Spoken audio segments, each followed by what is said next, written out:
তাহলে Brazil versus Norway 5 July রোববার বাংলাদেশ সময় দিবাগত রাত 2টায় শেষ হলো লড়াই, কোয়ার্টার ফাইনালে ওঠার লড়াই। আগের দিনেই ব্রাজিল শেষ 32-এ জাপানকে রুদ্ধশ্বাস লড়াইয়ে হারিয়ে শেষ 16তে নাম লিখিয়েছে। অপেক্ষায় ছিল প্রতিপক্ষের নরওয়ে ভার্সেস আইভরি কোস্ট ম্যাচের বিজয়ীর সঙ্গেই ব্রাজিল খেলবে এবং সেই ম্যাচটাতে শেষ সময়ের গোলে গিয়ে পুরো ম্যাচ ঘুমিয়ে থেকে আর্লিং হ্যাল্যান্ড সময় মতো কাজের কাজটি করে দিয়ে জয়ের নায়ক নরওয়েকে তিনি নকআউট পর্বের প্রথম ম্যাচ জেতালেন প্রথমবারের মতো সেই দেশের ফুটবল ইতিহাসে। একই সুযোগ আইভরি কোস্টের সামনেও তো ছিল, তারা এবার নকআউট পর্বে এসেছে, কিন্তু সেটা আর হলো না। দারুণ ফাইট করেছিল ওই আফ্রিকার দেশটি, শেষ পর্যন্ত নরওয়ের কাছে আর্লিং হ্যাল্যান্ডের কাছে তাদেরকে হারতে হলো। নেইমার ভার্সেস আর্লিং হ্যাল্যান্ডের ম্যাচ দেখার জন্য তাহলে সবাই প্রস্তুতিটা নিয়ে নিন। দেখুন, আজকের ওই ম্যাচ দেখে আমার সেই বন্ধুটির কথা মনে পড়ছে যিনি ফুটবলের এই টিপিক্যাল নাম্বার 9দের দেখতে পারতেন না। তার দাবি একটাই, ধরেন রুট ফর নিস্টেলরয়, যে কি করেন, কিছুই তো করেন না, সারা ম্যাচে খালি গোল করা ছাড়া কিছুই করতে পারেননি। তো ওকে আমি কোনোদিন বোঝাতে পারিনি যে ফুটবলের সবচেয়ে মহার্ঘ ব্যাপারটাই হচ্ছে গিয়ে গোল করা, এবং সেইটা যারা করেন তারাই হচ্ছে গিয়ে ফুটবলের সবচেয়ে মূল্যবান শিল্পী। আর্লিং হ্যাল্যান্ড ওইরকমই। আজকের যে ম্যাচটা, সেইখানটাতে পুরো ম্যাচে তিনি কোথায় ছিলেন? অদৃশ্য হয়েছিলেন, তাকে দেখাই যাচ্ছিল না। দু একটা হাফ চান্স তিনি পেয়েছেন, এবং যেই গোলটাও দিয়েছেন আপনার দেখলে মনে হবে এই গোলটা আমিও দিতে পারি। হ্যাঁ, ওইটা অসাধারণ একটা থ্রু এই রাইট সাইড চ্যানেল থেকে এসেছিল, এই আইভরি কোস্টের ডিফেন্সটা চিরে ফেলেছিল, সেইখান থেকে বার 3 ডিফেন্ডারের মাঝখান থেকে যে কাটব্যাকটা করলেন হালান্ডের, সত্যিকার অর্থেই আপনি আমি থাকলেও ওইটা আসলে গোল হয়ে যেত। ইনফ্যাক্ট হালান্ড যে গোলটা দিয়ে তার সামনে পুরা গোল পোস্টে এই 2 হাত দূরে থেকে, ইনফ্যাক্ট তিনি যে বলটা জালে জুড়েছেন সেইটা খুব কনভিকশন নিয়ে তা না, বুটের একেবারে সুইট পার্টটা যে তার বলে কানেক্ট করতে পেরেছে বিষয়টা সেটা না, কিন্তু তারপরও গোল তো হয়েছে, তারপরও কাজের কাজটা তো তিনি করেছেন, তারপরও এই গোলটাতেই তো নরওয়ে আইভরি কোস্টের বিপক্ষে জিতে উঠে গেল নকআউট পর্বের পরের রাউন্ডটাতে, রাউন্ড অফ 16-এ। আইভরি কোস্ট নরওয়ের এই ম্যাচটাও খুবই জমজমাট হবে সেটা প্রত্যাশিতই ছিল, এবং সত্যিকার অর্থেই ওই রকম একটা ম্যাচই হয়েছে, যেই ম্যাচটাতে নরওয়ে প্রবাবলি ওই যে সুযোগ কাজে লাগানোর জন্যই তারা এইখানটা থেকে হচ্ছে গিয়ে বেরিয়ে আসলেন, আর তাতে করেই ব্রাজিলের সঙ্গে ওই এরকম একটা মাউথ ওয়াটারিং একটা ক্ল্যাশ অপেক্ষা করে আছে। ব্রাজিলের জন্য একটুখানি দুশ্চিন্তার ব্যাপার কিন্তু এখানে রয়েছেই, ইতিহাসের একটু পিছু টেনে ধরা এবং একই সঙ্গে নতুন করে ইতিহাস তৈরি করো, সেইটাও বা কীভাবে। এই ম্যাচটাতে প্রথমার্ধে লিডটা নিয়েছিল নরওয়ে, এবং সেই লিডটা যখন আন্তোনিও নুসা অসাধারণ একটা কার্লিং এফোর্টে বলটা জালে জড়িয়ে দিলেন, কমেন্টেটর বলছিল যে তিনি নেইমারের খেলা ওই ইউটিউবে ভিডিওতে দেখে আইডলাইজ করেন তিনি, এবং যেইভাবে শটটা নিয়েছিলেন সেইটাও আসলে ওই কার্লিং এফোর্টটাও নেইমারের মতোই। যদি এই গোলটা হচ্ছে গিয়ে সত্যি সত্যি চোখ ধাঁধানো একটা গোল হয়েছে, আইভরি কোস্ট কিছু বিচ্ছিন্ন সুযোগ পেয়েছে, তবে সেগুলো কাজে লাগাতে পারেনি।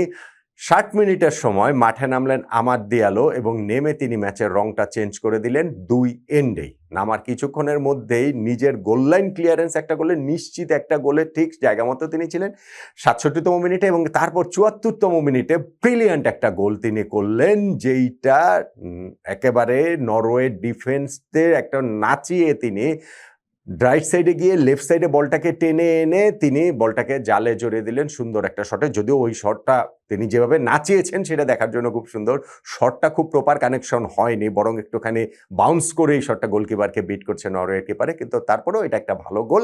আর আইভরি কোস্ট 74তম মিনিটে গোল দিয়ে যখন ম্যাচে কামব্যাক করে, তখন তাদের কনফিডেন্সের জায়গাটাও আসলে হাই থাকার কথা, এবং তখন ওই প্রশ্নগুলো ওঠার কথা যে নরওয়ের যে সবচেয়ে বড় তারকা আর্লিং হ্যাল্যান্ড তিনি আসলে কোথায়। গত ম্যাচটাতে স্পেন ফ্রান্সের বিপক্ষে গ্রুপের শেষ ম্যাচ, যেইটাতে তাদের একাদশের সবাইকে বিশ্রাম দিয়েছিল, ইনফ্যাক্ট সেই ম্যাচের শুধুমাত্র একজনকে তারা রিটেইন করেছে, বাকি 10টা চেঞ্জ করে এই নকআউট পর্বের ম্যাচটা নরওয়ে খেলতে নেমেছে। তো এইরকম একটা দল, তাদের হচ্ছে গিয়ে মাঠের ফুটবলে সেটার প্রতিফলন কোথায়? বরং আফ্রিকার এলিফ্যান্টস, আইভরি কোস্ট, ডায়মন্ডের দল, আমাদ দিয়ালোর দল, তারা কিন্তু সময়ে সময়ে থ্রেট করছিল, এবং হালান্ডকে পুরো ম্যাচে যে তার ছায়া হয়ে তিনি ছিলেন, তাকে খুঁজে পাওয়া যাচ্ছিল না। সেগুলো নিয়ে নিশ্চয়ই অনেক কথাবার্তা হতো যদি নরওয়ে এই ম্যাচটা হেরে যেত, কিন্তু ওই যে সময় মতো ঠিক জায়গাটাতে থাকা, ঠিক সময়ে ঠিক জায়গাটা থাকা একজন নাম্বার 9, প্রপার নাম্বার 9 ফরওয়ার্ডের একটা বিরাট বড় গুণ, যেইটা এখনকার ওয়ার্ল্ড ফুটবলে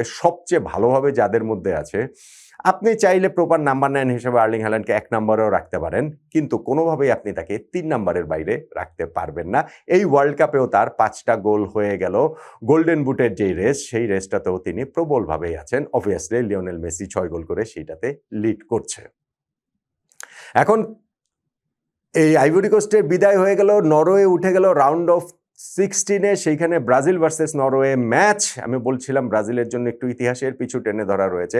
এমনিতে নরওয়ে এর আগে 3বার বিশ্বকাপে খেলেছে, তার মধ্যে মানে ওইখানটাতে কোনোবার তারা নকআউট পর্বের প্রথম ম্যাচটা পেরোতে পারেনি। ইনফ্যাক্ট লাস্ট তারা খেলেছে 1998 সালে, সেইখানটাতেও নকআউট পর্বে গিয়েই তাদের বিদায় হয়ে গিয়েছিল। তবে তার আগে গ্রুপ পর্বে কিন্তু ব্রাজিলের মুখোমুখি হয়েছিল নরওয়ে, এবং সেই ম্যাচটা নরওয়ে জিতেছিল।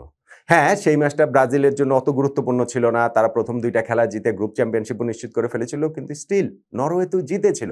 আর এরপরে একটা দীর্ঘ বিরতির পর, সেই 1998-এর পর কিন্তু নরওয়ে গত 6টা বিশ্বকাপে আর কোয়ালিফাই করতে পারেনি। এইবার অবশেষে তারা পারলো, এবং সেইটাও কি দাপটের সঙ্গে। ইতালির গ্রুপ থেকে ইতালিকে একেবারে আউট করে দিয়ে, মানে প্লে অফে ঠেলে দিয়ে, ইতালি তো ওইখানেও পারেনি।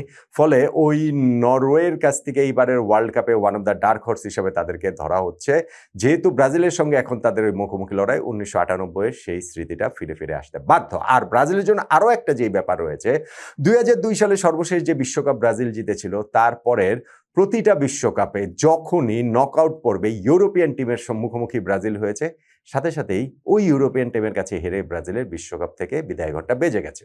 2006 quarter final France, 2010 quarter final Netherlands, 2014 semifinal Germany, 2018 quarter final Belgium, 2022 quarter final Croatia.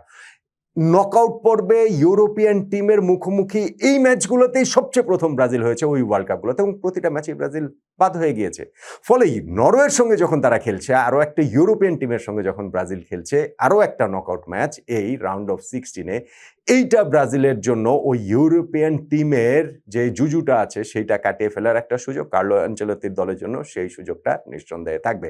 এখনও তো ওই ম্যাচের বেশ কিছুদিন বাকি রয়েছে, সেটা নিয়ে নিশ্চয়ই আরও অনেক আলোচনা হবে, সেই সুযোগের জায়গাটা তো রয়েছেই। কিন্তু একটা খুবই মানে দুর্দান্ত একটা ফুটবল লড়াইয়ের মঞ্চটা প্রস্তুত হয়ে গেল, সেটা আমরা বলতে পারি ব্রাজিল ভার্সেস নরওয়ে, রোববার 5ই জুলাই বাংলাদেশ সময় দিবাগত রাত 2টায়। সেই ম্যাচটা জিতে কি ব্রাজিল তাদের হেক্সা মিশনটার পথে থাকতে পারবে, নাকি নরওয়ে এই বিশ্বকাপের ডার্ক হর্স হিসেবে নিজেদের আরও একটু করে প্রমাণ এবং প্রতিষ্ঠা করবে ওই ম্যাচটা জয়ের মাধ্যমে?